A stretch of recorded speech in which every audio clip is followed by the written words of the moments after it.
ఈ చరాచర జగత్తులో అన్ని జన్మల కన్నా మానవ జన్మ దుర్లభమైంది అంటారు వేదాంతులు. దానికి కారణం ఉంది. మరే ఇతర ప్రాణులకి లేని బంధాలు, మమకారాలు, కుటుంబ వ్యవస్థ లాంటివన్నీ మనుషులకి మాత్రమే ఉన్నాయి. వాటి ఫలితంగా ప్రతి మనిషి జీవితంలోనూ అమ్మ, నాన్న, అన్న, అక్క, భార్య, పిల్లలు ఇలా ఎన్నో బంధాలు జీవితంలోని అనేక దశల్లో పెనవేసుకుని ఉంటాయి. వదలడానికి, మరిచిపోవడానికి, కనీసం తలవకుండా ఉండడానికి వీలు లేనంతగా వాటి ప్రభావం జీవన గమనం మీద నిరంతరం పడుతూ ఉంటుంది. అన్నింటినీ అనుసరిస్తూనే మనిషి కుటుంబ జీవనంలో మమేకమై అహరహం జీవన గమనాన్ని సాగిస్తాడు. రాముడి చేతిలో మరణిస్తూ రావణాసురుడు, రామ, నేను వయసు, బలం, వైభవం, రాజసంపద ఇలా అన్ని విషయాల్లో నీకంటే శ్రేష్ఠుణ్ణి, గొప్పవాణ్ణే. కానీ నీకు నాకు మధ్య ఉన్న బలాల్లో పెద్ద తేడా ఏమిటంటే బాంధవ్యం. నీకు బాంధవ్య బలం ఉంది, నాకు అది లేదు.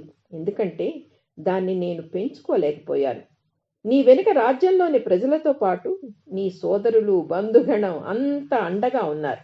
కానీ నా విషయంలో స్వయాన నా తమ్ముడే నన్ను వదిలి వెళ్ళిపోయాడు. ఆ బంధాలను నిలబెట్టుకోలేకపోయాను. అదే నా పరాజయానికి ఒక కారణం అని చెప్పినట్లు కొన్ని పురాణ గాథలు. ఎన్ని కష్టాలు ఎదురైనా వాటన్నింటినీ పాండవులు 5 కలిసి అనుభవించారు. ధర్మరాజు పెద్దరికం ఇచ్చి ఆయన మాటకు కట్టుబడే ఉన్నారు. జూదంలో ఓడి అరణ్యవాసానికి వెళ్ళినా, అజ్ఞాతవాసంలో ఎన్నో ఇబ్బందులు ఎదురైనా ఒక్క తాటిపై నిలిచారు. తల్లి మాట ప్రకారం భిక్షనైనా, స్వయంవరంలో దక్కించుకున్న పడతి చెలిమినైనా అందరూ సమానంగానే పంచుకున్నారు. ఆ పనులన్నీ తమ సచివుడు, స్నేహితుడు, బాంధవుడు అయిన శ్రీకృష్ణ పరమాత్మ చేసిన దిశ నిర్దేశాన్ని అనుసరించే చేశారు. అదే అనుబంధంలో ఉన్న గొప్పతనం. భార్యాభర్తల అనుబంధానికి ఆదర్శంగా సీతారాములు, శివపార్వతులను చెప్తారు. మొదటి జంట పేరు భాషకి ఒక జాతీయంగా మారితే, రెండో జంట దేహాలు సగమై జగానికే నిండుదనాన్నిచ్చింది. స్నేహ బంధానికి నిలువెత్తు విలువిచ్చిన కర్ణుడు ఎన్ని కష్టాలు ఎదురైనా దుర్యోధనుడిని వీడలేదు. ముక్కిపోయిన అటుకులు ఇచ్చినా బాల్యంలోని స్నేహబంధాన్ని మదిలో నిలుపుకుని కుచేలుడికి అంతులేని సంపదలనిచ్చాడు శ్రీకృష్ణుడు. తండ్రి మాట కాదంటే తండ్రి బిడ్డల బంధానికి విలువేలుండదని రాజ్యాన్ని, సంపదలని తృణప్రాయంగా విడిచి అడవుల బాట పట్టాడు రాముడు. రాముడి కోసం జీవితాంతం వేచి ఉండి చివరి దశలో దర్శనం పొందిన మహాభక్తురాలు శబరి.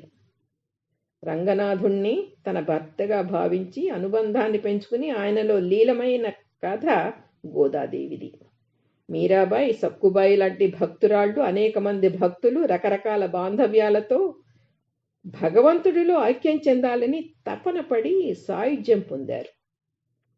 చెరసాలలో పుట్టి యశోదమ్మ చెంతకు చేరి కుమారుడిగా అనుబంధాన్ని పెనవేసి తన బాల్య క్రీడలతో తల్లిని మురిపించాడు కృష్ణ పరమాత్మ. బంధాలను నిలుపుకుంటే కుటుంబం మన వెంటే ఉంటుంది.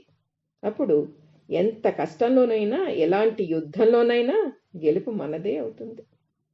కుటుంబం దూరమైతే ఈ విశాల ప్రపంచంలో ఒంటరిగా మిగిలిపోతారు. బతుకు భారం అవుతుంది. బంధాలకు విలువిచ్చి ముందుకు సాగితే ప్రపంచమే వసుధైక కుటుంబం అవుతుంది. దీన్ని గంటి ఉషాబాల గారు రాశారు కుటుంబ బంధాల గురించి చక్కగా. ఆమెకి కృతజ్ఞతలు.